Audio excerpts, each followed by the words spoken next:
Hello friends, welcome to Velrajan crime diaries.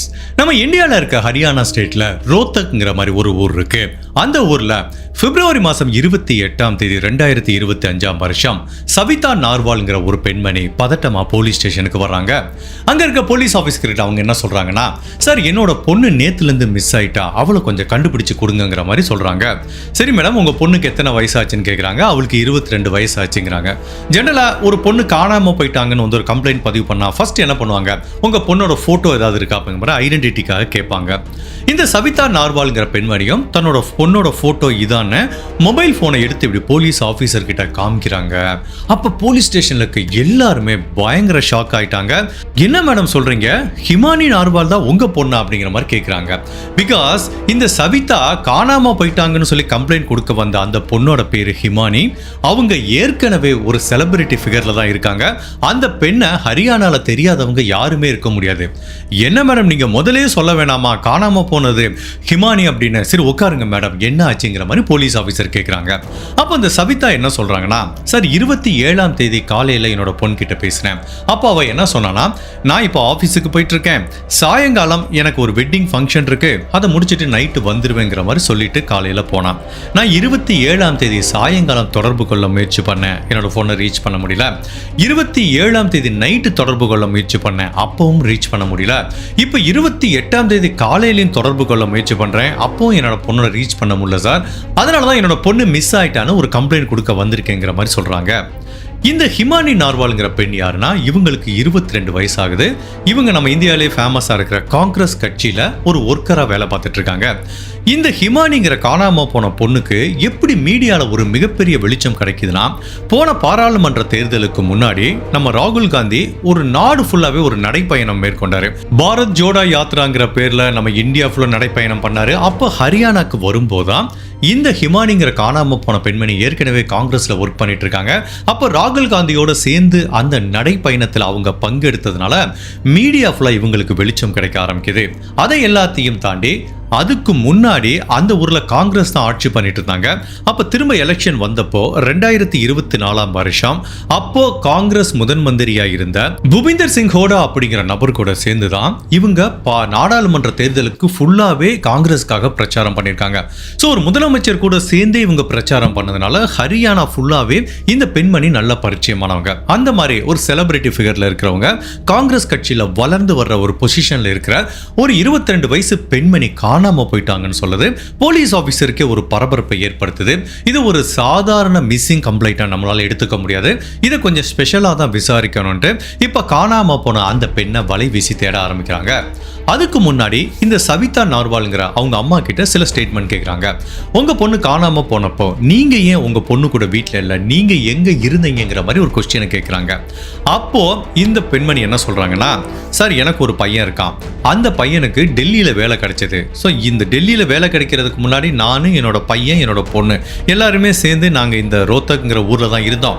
இப்போ என்னோட பையனுக்கு டெல்லியில வேலை கிடைச்சதுனால நான் என் பையன் கூட டெல்லிக்கு போயிட்டேன். பட் என்னோட பொண்ணுக்கு இங்கே பார்ட்டிஸ்ல நிறைய வேலை இருக்கிறதுனால அவ மட்டும் இந்த ஹரியானால இருக்கிற ரோத்தக்ங்கிற ஊர்ல தனியா இருந்துட்டு வந்தா சார். ஸோ நான் என்னதான் டெல்லியில இருந்தா கூட டெய்லி ஒரு 2-3 டைம்ஸ் என் பொண்ணு கூட பேசிடுவேன். அந்த மாதிரி பேசும்போதான் கடந்த 2 நாளா என்னோட பொண்ணை தொடர்பு கொள்ள முடியலங்கிற மாதிரி அவங்க சொல்றாங்க. So that make sense. So இவங்க காணாம போனப்போ அவங்க அம்மா அந்த ஊர்ல இல்ல. ஜெனரலா யாராவது ஒருத்தவங்க காணாம போயிட்டாங்க அப்படின்னா இமிடியேட்டா அவங்க குடும்ப உறவுகள் மேலதான் சந்தேகம் வரும். பட் இந்த கேஸை பொறுத்த வரைக்கும் அவங்க அம்மாவும் அவங்க சகோதரன் வெளியூர்ல இருந்ததுனால அவங்களுக்கும் இந்த டிஸ்அப்பியரன்ஸுக்கும் எந்த தொடர்பும் இல்லைங்கிறது தெரிய வருது. மேலும் காணாம போன இந்த ஹிமானிங்கிற பெண்ணை பத்தி விசாரணை பண்ணும்போது இவங்க காங்கிரஸ்ல ஒர்க் பண்ற ஒரு ஆக்டிவிஸ்ட் மட்டுமல்ல, இவங்க இன்ஸ்டாகிராம்ல ஒரு ஃபேமஸான இன்ஃப்ளூயன்சரா இருந்திருக்காங்க. அதுவும் அவங்க போடுற ரீலுக்குனே தனியா ஒரு ரசிகர் பட்டாளமே இருக்காங்க. ஸோ இவ்வளவு ஃபேமஸான ஒரு பொண்ணை போலீஸ் வலை வீசி தேட ஆரம்பிக்கிறாங்க. ஃபர்ஸ்ட் ஆஃப் ஆல் போலீஸ் அவங்க விசாரணை எங்கிருந்து ஆரம்பிக்கிறாங்கன்னா, காணாம போன ஹிமானிங்கிற பெண்மணி ஃபர்ஸ்ட் ஆஃப் ஆல் எந்த வீட்டில் தனியா தங்கியிருந்தாங்களோ அங்க போய் பார்த்தா ஏதாவது க்ளூ கிடைக்கணும் போறாங்க. அவங்க அம்மா என்ன சொல்றாங்கன்னா, சார் என்னோட பொண்ணு எங்க போனாலும் ஸ்கூட்டர்ல தான் சார் போவாங்கிறாங்க. இப்போ போலீஸ் ஃபர்ஸ்ட் இந்த ஹிமானியோட வீட்டுக்கு போனவனே செக் பண்ற விஷயம், அந்த வீட்டில் ஹிமானியோட ஸ்கூட்டர் இருக்கான்னு பாக்குறாங்க. ஸ்கூட்டர் பார்க்கிங் லாட்ல இருக்கு. ஸோ தட் மீன்ஸ் ஹிமானி அவங்க விருப்பப்பட்டு எங்கேயும் வெளியில போலங்கிறது தெரிய வருது. சரி, வீட்டுக்குள்ள போய் செக் பண்ணி பார்க்கலான்னு பார்க்கும்போது அந்த வீடே கலைஞ்ச நிலையில இருக்கு. தட் மீன்ஸ் அந்த வீட்டுக்குள்ள ஒரு அசம்பாவிதம் நடந்ததுக்குரிய தடயங்கள் கிடைக்குது.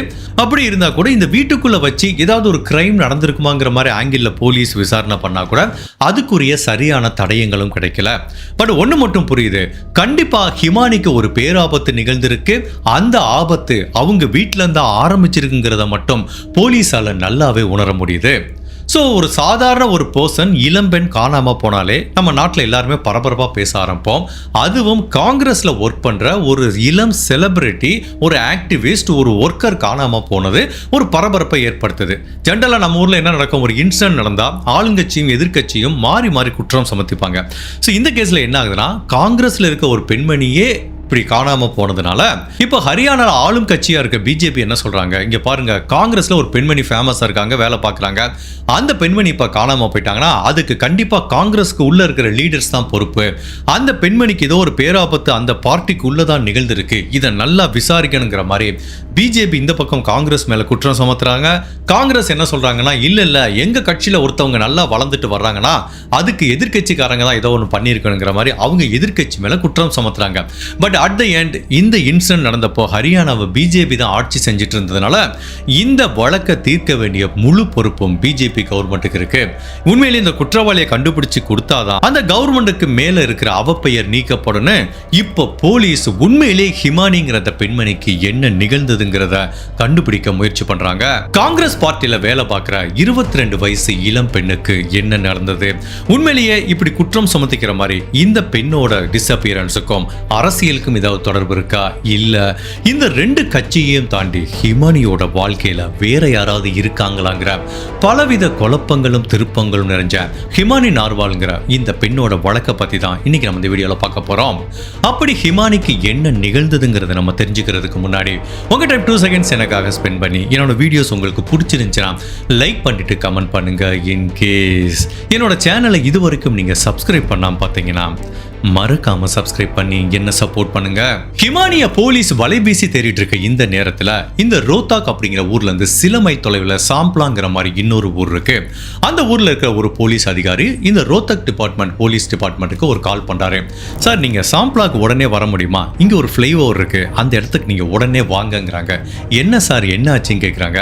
நீங்க வாங்க சார், நீங்க ஹிமானிங்கிற ஒரு பொண்ணை தேடிட்டு இருக்கீங்களா, அதுக்கு ரிலேட்டடா ஒரு தடயம் எங்களுக்கு கிடைச்சிருக்கு, நீங்க இங்க உடனே வாங்கங்கிறாங்க. உடனே இங்க இருக்க போலீஸ் டிபார்ட்மெண்ட்டும் பதட்டமா அந்த ஃப்ளைஓவர் கீழே போறாங்க. இந்த போலீஸ் டிபார்ட்மெண்ட் போகும்போதே அந்த ஃப்ளைஓவரை சுத்தி எங்க பார்த்தாலும் கூட்டமா இருக்கு, சுத்தி எங்க பார்த்தாலும் போலீஸ் டிபார்ட்மெண்ட், ஃபாரன்சிக் டிபார்ட்மெண்ட் இருக்காங்க. அப்போ இந்த அதிகாரிகள் போய் கேட்குறாங்க என்ன நிகழ்ந்ததுன்னு கேட்கும்போது அவர் என்ன சொல்றாருன்னா, சார், இன்னைக்கு காலையில ஒரு நபர் இந்த பக்கம் வாக்கிங் போனவர் ஒரு பிளாக் கலர்ல ஒரு சூட் கேஸை கண்டுபிடிச்சிருக்காரு. அந்த சூட் கேஸ்ல இருந்து ஒரு துர்நாற்றம் வருதுனால அதை பத்தி எங்க போலீஸ் டிபார்ட்மெண்ட்டுக்கு தகவல் கொடுத்தாரு. நாங்களும் வந்து அந்த சூட் கேஸை ஓபன் பண்ணி பார்க்கும்போது அதுல ஃபீட்டல் பொசிஷன்ல, அதாவது ஒரு குழந்தை வயிற்றுக்குள்ள இருக்கும்போது என்ன பொசிஷன்ல இருக்குமோ அந்த மாதிரி ஒரு பெண் கை கால்கள் கட்டப்பட்டு கொலை செய்யப்பட்டு இந்த பிளாக் கலர் சூட் கேஸ்குள்ள அடைக்கப்பட்டு இந்த மாதிரி தூக்கி போட்டு போயிருக்காங்கிறாங்க. நாங்களும் அதை ஓபன் பண்ணி பார்த்தோம். பட் அந்த பெண்ணை பார்த்தவனே எங்களுக்கு தெரிஞ்சு போச்சு, இது ஹிமானி நார்வால் அப்படின்னு. அந்த பொண்ணு ஏற்கனவே ஃபேமஸ் ஆனவங்க, இன்ஸ்டாகிராம்ல நிறைய பேருக்கு பரிச்சயமானவங்க. ஸோ அப்போ இந்த பெண்ணோட மரணத்தை பத்தி எங்களுக்கு தகவல் கிடைக்க விட்டு தான் நாங்க கேள்விப்பட்டோம். உங்க ஸ்டேஷன்ல அவங்க காணோன்னு அவங்க மதர் கம்ப்ளைண்ட் பண்ணியிருக்கிறதா ஒரு தகவல் வந்ததுனால தான் உங்களை வர சொல்றோங்கிறாங்க. ஸோ இது வரைக்கும் ஒரு மிஸ்ஸிங் பர்சன் ரிப்போர்ட்டாக தான் தேடிட்டு இருந்தாங்க. இப்போ இந்த ஹிமானிங்கிற பெண்ணோட வழக்கு கொலை வழக்கா மாற்றப்படுது. ஃபர்ஸ்ட் ஆஃப் ஆல் அந்த கிரைம் சீனை பார்க்கும்போதே தெரியுது, அந்த பெட்டிக்குள்ள ஹிமானி நார்வாலோட உடலை பார்க்கும்போதே தெரியுது இது பக்காவா பிளான் பண்ணி செய்யப்பட்ட ஒரு கொலைன்னு. அவங்க கழுத்துல நிறைய காயங்கள் இருந்ததுனால ஹிமானி நார்வாலை யாரோ கழுத்தை நெரிச்சு கொலை பண்ணிருக்காங்கிறது மட்டும் தெரியுது. ஸோ அவங்க உடலை இப்ப பிரேத பரிசோதனைக்காக அனுப்புறாங்க. இப்போ ஏற்கனவே மிஸ்ஸிங் ரிப்போர்ட்ல இருக்கும் போதே போலீஸ் பரபரப்பா தேடிட்டு இருந்தாங்க. இப்போ ஹிமானி நார்வால் கொலை செய்யப்பட்டது காங்கிரஸ்ல, அதுவும் ராகுல் காந்தி கிட்ட ஒரு மிகப்பெரிய அதிர்வலையை உண்டு பண்ணது. என்னடா கொஞ்ச நாள் நம்ம நடைப்பயணம் போகும்போது ஃபுல்லா நம்ம கூட இருந்த பொண்ணு, காங்கிரஸ்க்காக கடுமையா உழைச்ச பொண்ணு திடீர்னு மரணம் அடைஞ்சதை அவரால் நம்பவே முடியல. ஈவன் அப்பவே அவர் போலீஸ் டிபார்ட்மெண்ட்டை சொல்றாரு, சரியான குற்றவாளியை கண்டுபிடிச்சு கண்டிப்பா தண்டனை வாங்கி கொடுக்கணும், அதுக்கு காங்கிரஸ் உங்களுக்கு முழு ஒத்துழைப்பு கொடுக்குங்கிற மாதிரி சொல்றாங்க. இந்த பக்கம் பிஜேபி பிஜேபி ஆளும் கட்சிங்கிறதுனால அவங்களும் போலீஸ் டிபார்ட்மெண்ட்டை முடுக்கி விட்டு இந்த கொலைகாரனை தேட வைக்கிறாங்க. இப்போ போலீஸ் டிபார்ட்மெண்ட் இது ஒரு ஹை ப்ரொஃபைல் கேஸுங்கிறதுனால 4 விதமான போலீஸ் படையை அமைக்கிறாங்க. முதல் டிபார்ட்மெண்ட் என்ன பண்றாங்கன்னா சிசிடிவி கேமரா ஃபுல்லா செக் பண்றாங்க. ஃபர்ஸ்ட் ஆஃப் ஆல் கொலை செய்யப்பட்ட அந்த ஹிமானியோட வீட்டுக்கு பக்கத்தில் இருக்க சிசிடிவி கேமரா, அதுக்கப்புறம் இவங்களோட உடல் எங்க இடத்துல கண்டுபிடிக்கப்பட்டதோ அந்த இடத்த சுத்தி இருக்கிற சிசிடிவி கேமரா, இதை ஃபுல்லா ஒரு டீம் செக் பண்றாங்க. ரெண்டாவதா ஒரு டீம் இந்த ஹிமானி நர்வாலோட ஃபோன் ரெக்கார்டை செக் பண்றாங்க. அவங்க கடைசியா போன் சுவிட்ச் ஆஃப் செய்யறதுக்கு முன்னாடி யார் கூட பேசினாங்க, கடந்த 4-5 மாசமா அவங்க யார் கூட தொடர்புல இருந்தாங்க, அதிகமா யார் கூட பேசிட்டு இருந்தாங்க அப்படிங்கிற மாதிரி தகவலை கலெக்ட் பண்றதுக்கு இன்னொரு டீம். மூணாவதா பிசிக்கல் எவிடன்ஸ் அண்ட் டிஜிட்டல் எவிடன்ஸை கலெக்ட் பண்றதுக்கு ஒரு டீம். கிரைம் சீன்ல கிடைச்ச எவிடன்ஸையும் சரி, இவங்க வீட்லயும் சரி, ஒரு தடயத்தை கூட நம்ம மிஸ் பண்ணாம கலெக்ட் பண்ணிக்கிட்டோங்கிறத உறுதிப்படுத்துறதுக்காகவே ஒரு 2-3 போலீஸ் ஆஃபீஸர் இருக்கிற ஒரு படையை அமைக்கிறாங்க. அதுக்கப்புறம் 4ஆவதா அவங்களோட போஸ்ட்மார்ட்டத்தை ஃபுல்லா மேற்பார்வையிடுறதுக்கு ஒரு டீமை ஃபார்ம் பண்றாங்க. பிகாஸ் நிறைய கேஸ்ல பார்த்துருக்கோம், இந்த மாதிரி பிரேத பரிசோதனை சரியா பண்ணலங்கிற மாதிரி கோர்ட்ல ட்ரையலுக்கு போகும்போது பிரச்சனை வரும். அதனால இந்த ஹிமானி நர்வால் ஒரு செலிபிரிட்டிங்கிறதுனால அவங்க உடலை பிரேத பரிசோதனை எல்லாத்தையுமே கரெக்டா வீடியோல ரெக்கார்ட் பண்ணி வைக்கிறாங்க. அதை எல்லாத்தையுமே இந்த 4th டீம் ஓவர்லுக் பண்ணிட்டே இருக்காங்க. இப்போ தன்னோட பெண்ணோட மரணம் இந்த சவிதா நார்வால்ங்கிற பெண்ணுக்கு ஒரு மிகப்பெரிய தாக்கத்தை உண்டு பண்ணுது. ஜென்ரலா தன்னோட பெண் கொலை செய்யப்பட்டாலே ஒரு அம்மாவுக்கு அது ஒரு பேரிடியா இருக்கும். பட் இவங்க வாழ்க்கையில அதுக்கு முன்னாடி பலவிதமான சோகங்கள் நடந்திருக்கு. இவங்க ரோத்தக்ங்கிற ஊருக்கு வர்றதுக்கு முன்னாடி வேற ஒரு ஊர்ல இருந்திருக்காங்க. அங்க இருக்கும்போது என்ன நடந்திருக்குன்னா 2011ஆம் வருஷம் இந்த சவிதா நார்வாலோட முதல் பையன், அதாவது இப்ப கொலை செய்யப்பட்ட ஹிமானியோட மூத்த சகோதரர் கொலை செய்யப்பட்டிருக்காரு. இப்போ வரைக்கும் அந்த வழக்க போலீஸால தீர்க்க முடியல. அதுக்கப்புறம் 2015ஆம் வருஷம் இந்த சவிதா நார்வாலோட கணவர் தற்கொலை பண்ணிக்கிட்டாரு. ஸோ இந்த மாதிரி அவங்க வாழ்க்கையில் அடுத்தடுத்து பல சோகம் நிகழ்ந்ததுனால தான் வேற ஊருக்கு போயிட்டு ஒரு மாறுதல் வேணும்னு சொல்லிட்டு தான் ரோத்தக்ங்கிற ஊருக்கு வந்திருக்காங்க. அதுக்கப்புறம் டெல்லிக்கு போயிருக்காங்க. பட் இப்போ தன்னோட இன்னொரு பொண்ணும் கொலை செய்யப்பட்டது இவங்க வாழ்க்கையில ஒரு பேரிடி விழுந்த மாதிரி இருக்கு.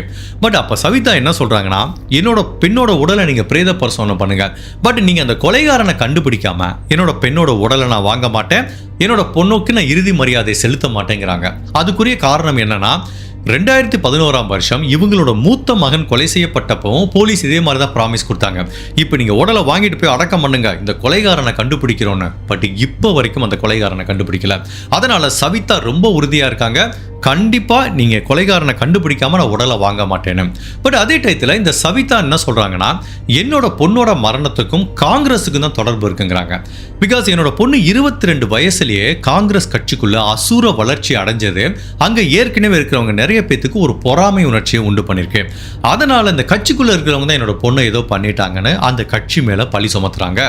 பட் அப்படி இவங்க என்னதான் உடலை வாங்க மாட்டோம்னு சொல்லி பிரச்சனை பண்ணா கூட ஃபைனலா மேலிடத்துல போலீஸ்ல இவங்களை சமாதானப்படுத்தி கண்டிப்பா ஒரு 10 நாளைக்குள்ள இந்த கொலைகாரனை கண்டுபிடிச்சு தர்றோம்னு உறுதிமொழி கொடுத்ததுக்கு அப்புறம் தான் இவங்க உடலை வாங்கிட்டு போய் இறுதி மரியாதை சொல்லித்தராங்க.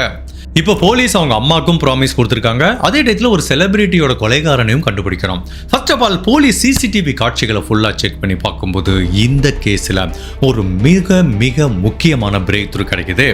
அதாவது இந்த பெண்ணோட வீட்டுக்கு பக்கத்து தெருவில் ஒரு சிசிடிவி கேமரா இருக்கு.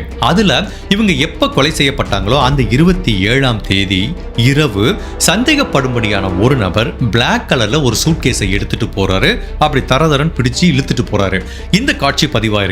சோ இந்த சூட்கேஸையும் கிரைம் சீன்ல கிடைச்ச சூட்கேஸையும் ஒப்பிட்டு பார்க்கும்போது விஷுவலா பார்க்கும்போது சந்தேகமே கிடையாது, இந்த சூட்கேஸுக்குள்ளதான் ஹிமானியோட உடல் கண்டுபிடிக்கப்பட்டதுன்னு தெரியுது. அப்போ இந்த சூட்கேஸை யாரு இழுத்துட்டு போறாரோ அந்த நபர் தான் இந்த கொலையை பண்ணிருக்கிறதுக்கு வாய்ப்பு இருக்கு. ஸோ இப்போ அந்த சூட்கேஸை இழுத்துட்டு போன நபர் எங்கெல்லாம் பயணம் பண்ணுறாருன்னு போலீஸ் அங்கே இருக்கிற சிசிடிவி கேமராவை வழிநெடுக ஃபாலோ பண்ணி போகிறாங்க. அந்த நபர் என்ன பண்ணுறாரு, ரோத்தக்ங்கிற ஊர்லேருந்து பஸ் ஏறாரு. பஸ்ஸுக்குள்ளேயும் இந்த சூட்கேஸை எடுத்துகிட்டு போகிறாரு. அதுக்கப்புறம் சாம்பிளாங்கிற ஒரு ஊரில் இறங்குறாரு. அங்கே இறங்கினதுக்கப்புறம் பஸ் ஸ்டாண்ட்லேருந்து இந்த சூட்கேஸை ஒரு ஃப்ளைஓவருக்கு கீழே இருக்கிற ஒரு செக்யூரிட்டி ஏரியாவுக்கு எடுத்துகிட்டு போகிறாரு. அங்கே தான் கடைசியாக அந்த சூட்கேஸை போலீஸ் கண்டுபிடிச்சாங்க. ஸோ இதுலேருந்து போலீஸுக்கு துளி கூட சந்தேகம் கிடையாது. இப்போ இந்த சிசிடிவி கேமரால பதிவான நபர் தான் ஹிமானி நார்வாலோட கொலைகாரங்கிறது தெரியுது. பட் அன்பார்ச்சுனேட்டா எந்த ஒரு கேமராலையும் இந்த நபரோட முகம் பதிவாகல. பட் அந்த நபரோட உடல் மொழி, அவர் எவ்வளவு ஹைட் இருக்காரு, எவ்வளவு வெயிட் இருக்காரு, அவரோட பாடி லாங்குவேஜ் என்ன, எல்லாத்தையும் போலீஸ் இப்ப கிளியரா அண்டர்ஸ்டாண்ட் பண்ணிக்கிறாங்க. இப்போ இந்த நபர் யாரா இருக்கலாம்ங்கிறத எப்படி கண்டுபிடிக்கிறாங்கன்னா, இப்போ ரெண்டாவது ஒரு டீம் என்ன பண்றாங்க, இந்த ஹிமானியோட செல்போன் ரெக்கார்ட்லாம் செக் பண்ணி பார்க்கும்போது கடைசியா ஒரு நபர் கூட அவங்க தொடர்புல இருந்திருக்காங்க. பட் அதே நம்பர் கூட தான் இவங்க கொலை செய்யப்படுறதுக்கு ஒரு வருடத்துக்கு முன்னாடியிலேருந்து தொடர்ந்து பல மணி நேரம் ஃபோன் பேசிட்டு இருந்திருக்காங்க. ஸோ தட் மீன்ஸ் இவங்களுக்கு பரிச்சயமான ஒரு நபர் இருக்காரு, அந்த நபர் கூட கடைசியில் பேசியிருக்காங்க. அதுக்கப்புறம் இவங்க ஃபோன் சுவிட்ச் ஆஃப் செய்யப்படுது. அப்போ அந்த நம்பர் யாருக்கு சொந்தமானதுன்னு செக் பண்ணி பார்க்கும்போது அது சச்சின் அப்படிங்கிற அதே ரோத்தக் அப்படிங்கிற ஊரை சேர்ந்த ஒரு பிஸ்னஸ் மேனுக்கு சொந்தமான நம்பர்னு தெரியுது. அவருக்கு திருமணமாகி 2 குழந்தைகள் இருக்கு. இப்போ அந்த சச்சின் யாரு, சச்சினுக்கும் கொலை செய்யப்பட்ட ஹிமானி நார்வாலுக்கும் என்ன தொடர்புன்னு போலீஸ் விசாரணை பண்றாங்க. இந்த சச்சின்கிற நபரை பத்தி ஃபர்ஸ்ட் கொலை செய்யப்பட்ட ஹிமானியோட அம்மாட்ட கேட்குறாங்க. சார், எனக்கு இந்த நபரை பத்தி கேள்விப்பட்டிருக்கேன், என்னோட பொண்ணு காங்கிரஸ் பார்ட்டியில் எப்போல்லாம் மீட்டிங்கு போகலாம் அப்போ இந்த நபர் கூட நான் நிறைய டைம் பார்த்துருக்கேன் சார் அப்படிங்கிற மாதிரி அவங்க சொல்றாங்க. ஸோ மற்றபடி அந்த சச்சின்கிற நபரை நான் மீட் பண்ணதே இல்லைங்கிறாங்க. பட் இந்த ஹிமானியோட ஃப்ரெண்ட்ஸ் கிட்ட கேட்கும்போது அவங்க என்ன சொல்றாங்கன்னா, சார் இந்த நபர் எங்களுக்கு நல்லாவே தெரியும், ஹிமானி பலமுறை அவரோட வெளியில சுத்திட்டு இருந்தா, அவங்க ஒரு நல்ல ஃப்ரெண்டா எங்களுக்கு நல்லா தெரியும். பட் அதுக்கு மேல அவங்களுக்குள்ள என்ன உறவுங்கிறது எங்களுக்கு தெரியாதுங்கிற மாதிரி சொல்றாங்க. பட் என்னதான் சரி, அவங்க அம்மாவுக்கு தெரியாம இருந்தா கூட, அவங்க ஃப்ரெண்ட்ஸுக்கு தெரியாம இருந்தா கூட, செல்போன் ரெக்கார்டு என்ன சொல்லுதுன்னா டெய்லி மினிமம் இவங்க ஒரு 1 or 2 hours தொடர்ந்து 2 பேரும் ஃபோன் பேசியிருக்காங்க. கடந்த 1 வருஷமா தொடர்புல இருந்திருக்காங்க மட்டும் தெரியுது. பட் என்ன காரணமோ கண்டிப்பா சச்சின்கிற அந்த நபர் தான் கொலைகாரனா இருக்கிறதுக்கு வாய்ப்பு இருக்குன்னு இப்போ அந்த நபரை வலை வீசி தேட ஆரம்பிக்கிறாங்க. இந்த டயத்துல கொலை செய்யப்பட்ட ஹிமானியோட பிரேத பரிசோதனை அறிக்கை வருது. அதுல என்ன சொல்றாங்க அப்படின்னா, ஹிமானி கழுத்தை நெரிச்சு தான் கொலை செய்யப்பட்டிருக்காங்க. ரொம்ப ஒரு ஸ்ட்ராங்கான கயிறு மாதிரி ஒரு பொருளை வச்சு கொலை செய்யப்பட்டிருக்காங்க. அதுக்கப்புறம் அவங்களோட துப்பட்டாவை வச்சும் இருக்கப்பட்டிருக்காங்க. ஸோ இதை தவிர அவங்க கிட்ட அந்த கொலைகாரன் தவறா நடந்துக்கல. ஸோ அவனோட நோக்கம் இவங்க கிட்ட தவறா நடந்துக்கணும்ல, மேபி வேற ஏதோ ஒரு பிரச்சனையில கழுத்தை நெரிச்சு கொலை செய்யப்பட்டிருக்காங்கிற மாதிரி தான் பிரேத பரிசோதனை அறிக்கை சொல்லுது. சச்சின் தான் அந்த கொலையை பண்ணிருக்கிறதுக்கு வாய்ப்பு இருக்கு அப்படிங்கிறத போலீஸுக்கு நம்பகத்தன்மை ஏற்படுத்துற இன்னொரு விஷயம் என்னன்னா, இந்த சச்சின்கிற நபர் கொலை செய்யப்பட்ட அந்த ஹிமானிக்கு தொடர்ந்து கால் பண்ணிட்டு இருக்காரு. பல மாசமா பல நாட்களா டெய்லி தொடர்ந்து கால் பண்ணிட்டு இருக்காரு. பட் 27ஆம் தேதி கடைசியா நைட்டு 10 மணிக்கு அவங்களுக்கு கால் பண்ணியிருக்காரு. பட் அதுக்கப்புறம் இந்த பெண்ணுக்கு ஒரு டைம் கூட அவர் கால் பண்ணல. ஈவன் இப்போ போலீஸ் அவரை சந்தேகப்படுற வரைக்கும் ஒரு கால் கூட பண்ணல. அதே மாதிரி ஹிமானியும் பல டைம் டெய்லி இந்த சச்சினுக்கு கால் பண்ணுவாங்க. பட் 27ஆம் தேதிக்கு அப்புறம் அவங்களும் கால் பண்ணல. ஸோ தட் மீன்ஸ் 27ஆம் தேதி 10ஆம் தேதிக்கு அப்புறம் சச்சின் ஒரு கால் கூட பண்ணல அப்படின்னா என்ன அர்த்தம்? ஹிமானி உயிரோட இல்லைங்கிறது இந்த சச்சினுக்கு தெரிஞ்சிருக்கு. அதனால தான் அவன் கால் பண்ணல. ஸோ கண்டிப்பா அவன் தான் கொலைகாரனா இருக்கிறதுக்கு வாய்ப்பு இருக்குங்கிற மாதிரி தான் போலீஸ் சொல்றாங்க. இப்போ ஃபைனலா போலீஸ் சச்சின்கிற இந்த நபரை சந்தேகத்தின் அடிப்படையில் அரெஸ்ட் பண்றாங்க. அவரை போலீஸ் ஸ்டேஷனுக்கு விசாரணை கூட்டிட்டு வராங்க. அவர் என்ன சொல்றாரு, சார் நானும் ஹிமானியும் நல்ல நண்பர்கள் தான் சார், மற்றபடி அவங்க எப்படி கொலை செய்யப்பட்டாங்க, அவங்க கொலைக்கும் எனக்கும் எந்த தொடர்பும் இல்லைங்கிற மாதிரி இவர் உறுதியா சொல்றாரு. அப்படியா? இந்த சிசிடிவி காட்சிகளை பாருங்கன்னு இவர் வழிநடுக அந்த பிளாக் கலர் சூட் கேஸை எடுத்துட்டு போனதுலேருந்து டிஸ்போஸ் பண்ணதுலேருந்து எல்லா காட்சிகளையும் போலீஸ் அவர்கிட்ட காமிக்கிறாங்க. என்னதான் ஃபேஸ் சரியா தெரியாம இருந்தா கூட இதை பார்த்தவனே அவங்க நண்பர்களோ குடும்ப உறவுகளோ அவரோட உடல் மொழியையும் அந்த நடை மொழியையும் வச்சு இது சச்சின் அப்படின்னு யாராலையும் ரொம்ப ஈஸியாவே சொல்ல முடியும். பட் அப்பவே சச்சினுக்கு தெரிஞ்சு போச்சு, நம்ம போலீஸ் கிட்ட வசமா மாட்டிக்கிட்டோம், இனிமேல் மறைக்கிறதுல அர்த்தமே இல்லைன்னு உண்மையிலேயே ஹிமானிங்கிற இந்த காங்கிரஸ் செலிபிரிட்டிக்கு என்ன நிகழ்ந்தது அப்படிங்கிறத இந்த சச்சின்கிற நபர் ஒன்னா சொல்ல ஆரம்பிக்கிறாரு. சச்சின் போலீஸ் கிட்ட என்ன சொல்றாருன்னா, சார் எனக்கும் ஹிமானிக்கும் எப்படி அறிமுகம் கிடைச்சதுன்னா, ஹிமானி ஏற்கனவே காங்கிரஸ்ல கொஞ்சம் ஃபேமஸா இருந்தாங்க. அப்போ அவங்க இன்ஸ்டாகிராம்ல நிறைய ரீல்ஸ் போட்டு ஒரு இன்ஃப்ளூயன்சரா ரொம்ப ஃபேமஸா இருந்தாங்க. ஒரு இன்ஃப்ளூயன்சர் வந்து ஒரு ரீல் போடும்போது கீழே நிறைய பேர் கமெண்ட் பண்ணுவாங்க. அந்த மாதிரி தான் நானும் ஒரு 10 11 நிறைய கமெண்ட் போட்டுட்டு இருப்பேன், டெய்லி கமெண்ட் போட்டுட்டு இருப்பேன். பட் நான் கமெண்ட் பண்ற அந்த பேட்டர்னும் அந்த கமெண்ட் பண்ற டெக்ஸ்டும் கொஞ்சம் வித்தியாசமா இருந்ததுனால அதில் வந்து ஹிமானியோட அட்டென்ஷன் கிடைக்குது. என்னோட கமெண்ட்டுக்கு அவங்க ரிப்ளை பண்ண ஆரம்பிக்கிறாங்க. அதுக்கப்புறம் நாங்கள் 2 பேரும் பர்சனலாக கனெக்ட் பண்ண ஆரம்பிக்கிறோம். ஸோ ஒரு ஸ்டேஜில் டெய்லி சேட் பண்ண ஆரம்பிக்கிறோம், ஃப்ரெண்டாக ஆரம்பிச்சிட்டோம். அதுக்கப்புறம் நாங்கள் 2 பேரும் பல இடங்களில் ஹேங் அவுட் பண்ண ஆரம்பிக்கிறோம். நான் அவங்க வீட்டுக்கு போகிறது, அவங்க எங்கள் வீட்டுக்கு வரதுன்னு ஒரு நல்ல நண்பர்களாக பழகிட்டு வந்தோம். அதுக்கப்புறம் எங்கெல்லாம் இவங்க காங்கிரஸ் கட்சியில் மீட்டிங் விஷயமாவோ இல்லை இந்த மாதிரி ஏதாவது ஒரு ஈவெண்ட் நடக்கும்போது அவங்க போகும்போது பல முறை நான் அவங்க கூட போயிருக்கேன் சார். ஸோ எங்களுக்குள்ள நண்பர்களுங்கிற அந்த எல்லைக்கோட தாண்டி எந்த உறவும் கிடையாதுங்கிறாரு. சரி, அப்படி ஒரு நல்ல ஃப்ரெண்டாக இருக்கிற பெண்ணை எதுக்கு கொலை பண்ணீங்கிற மாதிரி கேட்குறாங்க. அதுக்கு அவர் சொல்கிற காரணம்னா, சார் அவங்க நல்ல ஃப்ரெண்டுங்கிற முறையில் என்கிட்ட அடிக்கடி என்கிட்ட பணம் கேட்பாங்க சார். எனக்கு இப்போ திடீர்னு வந்துட்டு ஒரு 1 லட்ச ரூபா வேணும் கேட்பாங்க, 2 லட்ச ரூபா வேணும் கேட்பாங்க. ஸோ அவங்க கேட்குறப்பெல்லாம் நான் என்னோட பிஸ்னஸ்லேருந்து பணத்தை எடுத்து கொடுத்துட்டே இருந்தேன் சார்.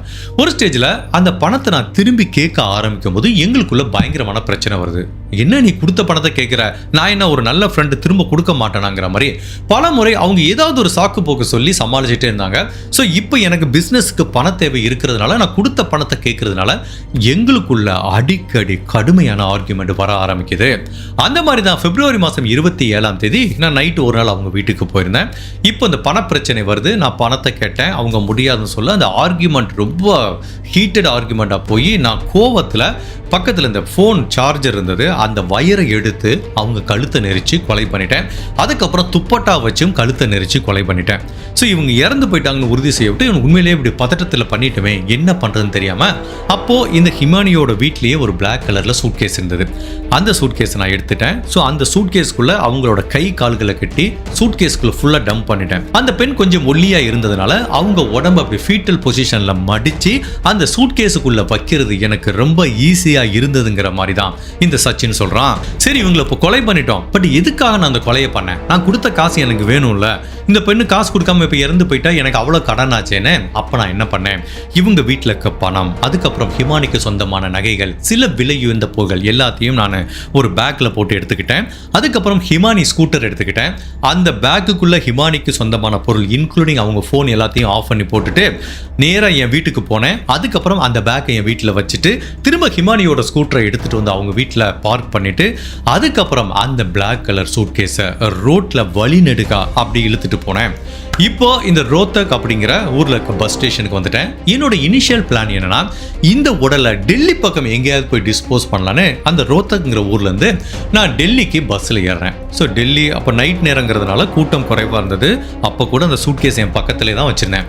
இப்போ வண்டி ரோத்தக்ல இருந்து டெல்லியை நோக்கி பயணம் செய்யுது. அப்போ வழியில இருக்க சாம்பலாங்கிற ஊர்ல இந்த பஸ் நிக்குது. அப்போ அது ஒரு பெரிய பஸ் ஸ்டாண்டுங்கிறதுனால அங்க நிறைய மக்கள் ஏறதுக்காக பஸ் ஒரு 10 மினிட்ஸ் வெயிட் பண்ணும்போது எனக்கு திடீர்னு ஒரு ஐடியா வந்துச்சு. இந்த ஏரியா கொஞ்சம் ஐசோலேட்டடா இருக்கு, இந்த ஊர்ல ஏதாவது ஒரு ஒதுக்குப்புறம் அப்ப இந்த உடலை தூக்கி போட்டா போலீஸ் கண்டுபிடிக்க முடியாதுன்னு சடனா ஒரு ஐடியா வந்தேன்னா சாம்பலாங்கிற அந்த ஊர்ல இறங்கிட்டேன். அதுக்கப்புறம் சூட்கேஸ் அங்க இழுத்துட்டு போகும்போது ஒரு ஃப்ளைஓவர் இருந்தது. அதுக்கு பின்னாடி நிறைய குப்பைகள் போடப்பட்டு ஒரு பக்கமான டெசர்டட் ஏரியா. இங்க தூக்கி போட்டா கண்டிப்பா யாருமே இந்த உடலை கண்டுபிடிக்க முடியாது அப்படிங்கிற ஒரு காரணத்துக்காண்டி தான் தூக்கி போட்டேன். பட் மறுநாள் எப்படியோ அதுல இருந்து டீகம்போஸ் ஆன ஸ்மெல் வந்ததுனால அந்த சூட்கேஸை போலீஸ் கண்டுபிடிச்சிட்டாங்க. ஸோ இதான் சார் நடந்தது. எங்களுக்குள்ள பணப்பிரச்சனை இருந்துச்சு, அந்த கோபத்தில் கொலை பண்ணிட்டேன். மற்றபடி அந்த பெண்ணுக்கு எனக்கு எந்த தொடர்பும் கிடையாது. அந்த பொண்ணை நான் வேற எதுவும் உடல் ரீதியாக எதுவும் பண்ணலைங்கிற மாதிரி இந்த சச்சின்ங்கிறவன் கன்ஃபெஷன் கொடுக்குறான். ஜென்ரலா எந்த ஒரு கேஸ்லயும் சரி மோட்டிவ் அப்படிங்கிறது இருக்கணும், ஓகேவா? பட் போலீஸை பொறுத்த வரைக்கும் என்னன்னா, இவன் தான் கொலை பண்ணான்னு தெரியுது, கன்ஃபெஷன் கொடுத்துட்டான், சிசிடிவி ஆதாரங்கள் இருக்கு. அதுக்கப்புறம் போலீஸ் இந்த சச்சின்கிற நபரோட வீட்டில் போய் தேடி பார்க்கும்போது அங்க ஒரு பேக் கிடைக்குது. அதுல இவன் சொன்ன மாதிரி அந்த ஹிமானிக்கு சொந்தமான நகைகளையும் ஹிமானியோட போனையும் அதில் கண்டுபிடிச்சிட்டாங்க. So evidence, physical evidence, forensic evidence பக்காவா இருக்கு.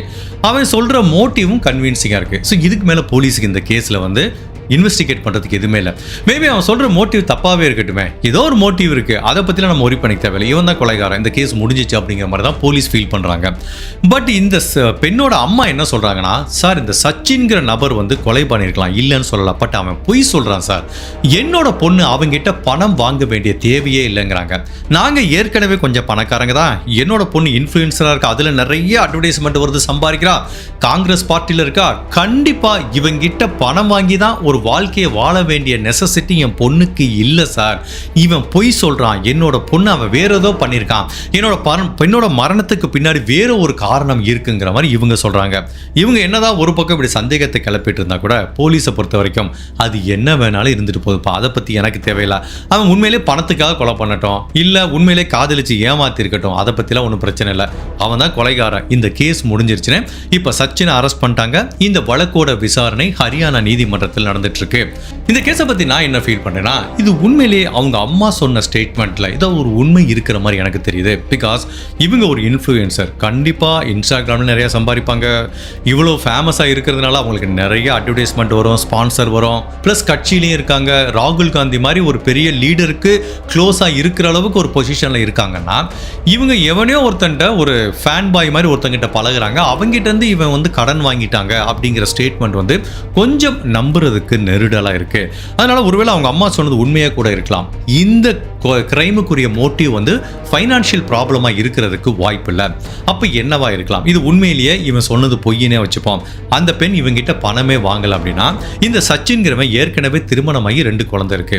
ஸோ இவங்க 2 பேரும் நண்பர்கள் அப்படிங்கிற மாதிரி அவன் சொல்கிறான். நாங்கள் நண்பர்கள், அந்த பொண்ணு எங்கிட்ட பணம் வாங்கி ஏமாத்திட்டா, இதுதான் இவன் சொல்கிற குற்றச்சாட்டு. பட் இந்த குற்றச்சாட்டு உண்மையா பொய்யான்னு வேற யாரால சொல்ல முடியும்? ஹிமானிங்கிற அந்த பெண்ணால மட்டும்தான் சொல்ல முடியும். பட் அன்ஃபார்ச்சுனேட்டா அந்த பெண் இப்போ உயிரோடு இல்லை, அதனால இவன் என்ன கதை வேணாலும் சொல்லலாம். ஸோ என்னை பொறுத்த வரைக்கும் பர்சனலாக இந்த பெண்ணோட ஃபினான்ஷியல் ஸ்டேட்டஸ், அவங்க குடும்பத்தோட ஃபினான்ஷியல் ஸ்டேட்டஸ், இது எல்லாத்தையும் வச்சு பார்க்கும்போது அவங்க அம்மா சொன்ன மாதிரி இந்த பெண் அவங்ககிட்ட பணம் வாங்கியிருக்க வாய்ப்பில்லை. அப்போ என்ன காரணத்துக்காண்டி கொலை பண்ணிருக்கலாம்? என்ன வேணாலும் இருக்கலாம். மேபி நம்ம பாஸ்டா பார்த்த கிரைமை வச்சு 2-3 தியரி சொல்லலாம். அது உண்மையாக இருக்கலாம், இல்லாமலே இருக்கலாம். ஒன்று, இவங்க 2 பேத்துக்குள்ள ஒரு ரிலேஷன்ஷிப் இருந்திருக்கலாம். பிகாஸ் இவன் ஏற்கனவே மேரிட், அதை மறைச்சிட்டு இந்த பெண் கூட ரிலேஷன்ஷிப் இருந்திருக்கலாம். பிகாஸ் இவங்களுக்கு 1.5 வருஷம் பழக்கம் இருந்திருக்கு. ஸோ 1.5 வருஷங்கிறது ஒரு லாங் டியூரேஷன். அது ஒரு ரிலேஷன்ஷிப் செட் ஆகிறதுக்கு ஒரு எனஃபான டியூரேஷன். ஒன்று, இவன் திருமணமானதை மறைச்சி அந்த பெண்கிட்ட ஒரு ரிலேஷன்ஷிப் இருந்திருக்கலாம். அப்போ உண்மை தெரிய வரவிட்டு இவங்களுக்குள்ள சண்டை வந்திருக்கலாம். இல்லை இவங்க உடல் ரீதியால் தொடர்பு இருந்திருக்கலாம். வேற என்ன வேணாலும் நடந்திருக்கலாம். ஸோ கண்டிப்பாக அந்த பெண்ணுக்கு இவனை பற்றியான ஒரு உண்மை தெரிய வந்திருக்கு. இல்லை இவனை திருமணம் பண்ண சொல்லி வற்புறுத்திருக்கலாம். என்ன வேணாலும் நடந்திருக்கலாம். மேபி இது ஒரு ரிலேஷன்ஷிப் இஷ்யூவாக இருக்கிறதுக்கும் வாய்ப்பு இருக்குது. பட் அப்படியே இருந்தால் கூட அந்த உண்மை கடைசி வரைக்கும் வெளியில் வரப்போகிறதில்ல. இது ஒரு ஃபினான்ஷியல் மோட்டிவ் அப்படிங்கிற மாதிரி தான் போலீஸ் இந்த கேஸை க்ளோஸ் பண்ணிட்டாங்க. பட் ஒன்று மட்டும் என்னால் புரியுது, இந்த சச்சின்கிறவன் சாதாரண நபர் கிடையாது. பிகாஸ் ஒரு கொலை பண்ணுறப்ப பேட்டர்ன் நான் என்ன பார்க்குறேன் அப்படின்னா, அந்த பெண்ணை ஒரு மொபைல் சார்ஜர் வயரை வச்சு கழுத்தை நெரிச்சு கொலை பண்ணியிருக்கான். ஒருத்தன் ஆத்திரத்தில் அவசரத்தில் பண்ணான்னு வச்சுக்கோங்களேன், ஐயோ பாதி பண்ணிட்டு இருக்கும்போது அவனுக்கு ஒரு அவேர்னஸ் வரும், இல்லை பண்ணி முடிச்சக்கப்போ ஒரு பதட்டம் வரும். இவன் உண்மையிலேயே அந்த பொண்ணு இறந்து போயிட்டாளுங்கிறத உறுதிப்படுத்துறதுக்காக துப்பட்டா வச்சு திரும்பவும் கழுத்தை நெரிச்சிருக்கான் பாருங்க. இதுலேருந்து நான் என்ன ஃபீல் பண்ணுறேன்னா, இவன் வந்து ஒரு ஆக்சிடென்டாவையோ அவசரத்திலையோ பதட்டத்திலையோ இந்த கொலையை பண்ணலாம். இது வந்து பர்பஸாக நிதானமாக யோசிச்சு தான் இந்த கொலையை பண்ணியிருக்கான். ஸோ தட் மீன்ஸ் இது ஒரு ப்ரீ பிளான்டு கொலை மாதிரி தான் எனக்கு தெரியுது. ஸோ கண்டிப்பாக இந்த பெண் மூலமாக அவனுக்கு ஏதோ ஒரு ப்ரெஷர் இருந்திருக்கு. அந்த ப்ரெஷரை ரிலீஸ் பண்ணுறதுக்காண்டி தான் அந்த பெண்ணை கொலை பண்ணியிருக்கான். பட் அது என்ன ப்ரெஷருங்கிறது கடைசி வரைக்கும் நம்மளுக்கு தெரிய போகிறதில்ல. ஸோ இப்போ இந்த கேஸ்லேருந்து இன்னொரு விஷயம் என்னால் என்ன உணர முடியுதுன்னா, கொலை செய்யப்பட்ட அந்த பெண்மணிக்கும் இவனுக்கும் இருந்த ரிலேஷன்ஷிப் வந்து ஒரு டாக்ஸிக் ரிலேஷன்ஷிப்பாக தான் இருந்திருக்கு. கண்டிப்பாக இந்த பெண்ணை அவன் பல நாளாக வந்து ஒரு மாதிரி மென்டலாக இல்லை எமோஷனலாவோ ஃபிசிக்கலாவோ அப்யூஸ் பண்ணிட்டு இருந்திருக்கிறதுக்கும் நிறையவே வாய்ப்பு இருக்கு. ஸோ இந்த கேஸில் வந்து நம்ம எடுத்துக்க வேண்டிய மிக முக்கியமான டேக்அவே என்னன்னா, நான் நிறைய கேஸில் சொல்லியிருக்கேன், நம்ம லைஃப்பில் எல்லாத்துக்குமே வாழ்க்கை சந்தோஷமாக அமையறதில்ல. ஈவன் காதலிக்கும் போதும் சரி, இல்லைன்னா திருமணமானவங்களும் சரி, நிறைய பேர் இன்னுமே டாக்ஸிக் ரிலேஷன்ஷிப்பில் இருப்பாங்க. அப்படி இருக்கிற சில பேர் வெளியில் வந்துருவாங்க. பட் சில பேர் வந்து உள்ளே போய் எமோஷனல் லாக் ஆயிடுவாங்க. அவங்களுக்கு நல்லாவே தெரியும் அந்த பார்ட்னர் ஒரு ஆண் பெண்ணாக இருக்கலாம், இல்லை பெண்ணு ஆணை கொடுமைப்படுத்தலாம், எக்ஸ்ட்ரீம் பொசசிவாக இருக்கலாம். அது ஜென்ரலாக ஒரு ரிலேஷன்ஷிப்பில் இருக்கும். அதுக்கப்புறம் பொறாமை உணர்ச்சி அதிகமாக இருக்கலாம். அதுக்கப்புறம் அப்சஷன், ரொம்ப அப்சஷனாக இருக்கும். ஒரு ஒய்ஃப் வெளியில் போனாலோ இல்லைன்னு வச்சுக்கோங்களேன், ஒரு பொண்ணு இன்னொருத்தங்கிட்ட போய் பேசுறது கூட ஒரு பையனால் தாங்கிக்க முடியாது. அது ரிவர்ஸாக ஒரு பொண்ணால் கூட தாங்கிக்க முடியாது. நான் இந்த இடத்துல ஆண் பெண் அப்படின்னு வேறுபடுத்தி பார்க்கல, ஒரு ரிலேஷன்ஷிப்பாக தான் பார்க்குறேன். என்ன பாஸ் நீங்கள் பசங்க தான் பொண்ணை நிறையா கொடுமைப்படுத்துகிறாங்கன்னு கேட்டிங்கன்னா, நீங்கள் சொன்னால் நம்ப மாட்டீங்க. 2 நாளைக்கு முன்னாடி ஒரு கேஸ் படித்தேன். ஒரு ஐடியில் வேலை பார்க்குற பொண்ணு ஒரு பையனை காதலிக்குது. அந்த பையன் முடியாதுன்னு சொல்கிறான். அப்போ அந்த பையன் மேலே இருக்கிற கோப உணர்ச்சியில் அந்த பொண்ணு என்ன பண்ணுது, 20க்கும் மேலான ஃபேக் இமெயிலை கிரியேட் பண்ணி வெவ்வேறு விதமான VPN யூஸ் பண்ணி லாக்இன் பண்ணி நிறைய தீவிரவாதிகள் ரிலேட்டடாக அந்த மாதிரி போலீஸ் டிபார்ட்மெண்ட்டுக்கு மெயில் அனுப்பி அந்த பையனை ஒரு தீவிரவாதி மாதிரி வழக்கில் மாட்ட விட முயற்சி பண்ணியிருக்கு.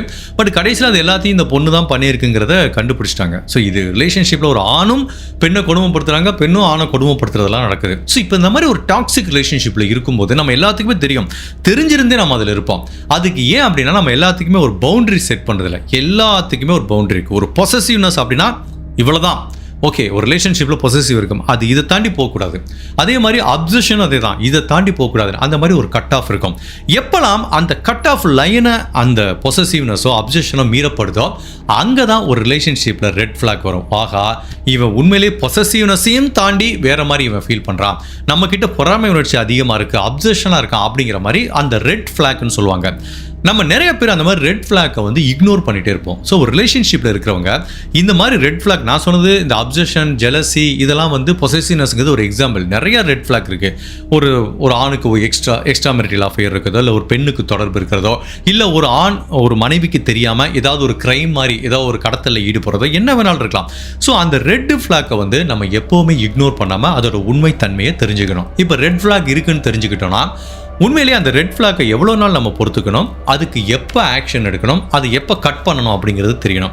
ஃபார் எக்ஸாம்பிள், உங்கள் கணவர் உங்களை ரொம்ப கொடுமைப்படுத்துறாரு. ஸோ நீங்களும் நம்மளுக்கு 2 குழந்தை இருக்குன்னு அந்த வாழ்க்கையை தாங்கிட்டு இருக்கீங்க. எனக்கு தெரிஞ்சு நிறையா பேர் இந்த குழந்தைக்காண்டி தான் ஹஸ்பண்ட் பண்ணுற டார்ச்சரியும் இல்லை ஒய்ஃபு பண்ணுற டார்ச்சரியும், நிறைய ரிலேஷன்ஷிப் வந்து இப்படி ஸ்டிக் ஆகி வேறு வழியே இல்லாமல், கணவன் மனைவிக்குள்ள ஒரு அஃபெக்ஷன் இல்லாமல் இருக்கிறதுக்கு ரீசனே இந்த குழந்தைங்க தான். ஸோ அப்படி ஒரு ரிலேஷன்ஷிப்பில் இருக்கும்போது எல்லாத்துக்கும் ஒரு லிமிட் இருக்குது. பட் ஒரு கணவன் அந்த ரெட் ஃப்ளாக்கை தாண்டி ஒரு லிமிட் போகும்போது நீங்கள் என்ன பண்ணணும், ஒன்று அதுக்கு ஆக்ஷன் எடுக்கணும், இல்லை அந்த ரிலேஷன்ஷிப் விட்டு வெளியில் வந்துடும். அந்த த்ரெஷ்ஹோல்டு என்ன, கட் ஆஃப் பாயிண்ட் என்னங்கிறத நீங்கள் தான் முடிவு பண்ணணும். அது ஒவ்வொருத்தருக்கும் மாறுபடும். ஸோ அதனால் ஒரு ரிலேஷன்ஷிப்பில் இருக்கும்போது மேக் ஷுர் ரெட் ஃப்ளாக் என்னென்ன இருக்குங்கிறத நோட் பண்ணுங்கள். அதை எந்த இடத்துல கட் பண்ணணும், அதை எந்த இடத்துல எஸ்கலேட் பண்ணணும். கட் பண்ணுறதுங்கிறது ரிலேஷன்ஷிப் விட்டு வெளில வருது. பட் அதே டயத்தில் கட் பண்ணிட்டு போனப்பல இப்போ நிறைய பேர் பாருங்களேன், கட் பண்ணிட்டு போவாங்க, அந்த கணவன் இன்னுமே வெறியோட கொலை பண்ணுறதுக்கு சுற்றிட்டு இருப்பான். ஓகேவா? இப்போ நான் கூட கொஞ்ச நாளுக்கு முன்னாடி ஒரு கேரளா கேஸ் போட்டேன்.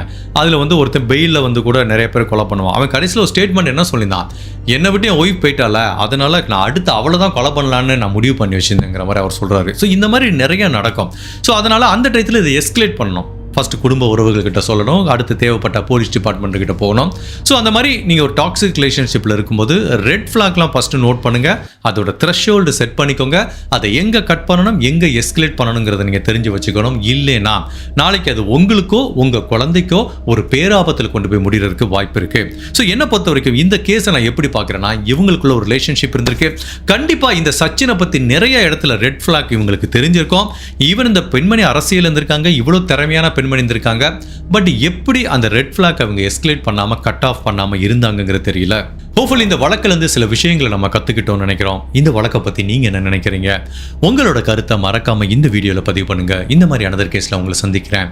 Till then, stay safe, take care, bye.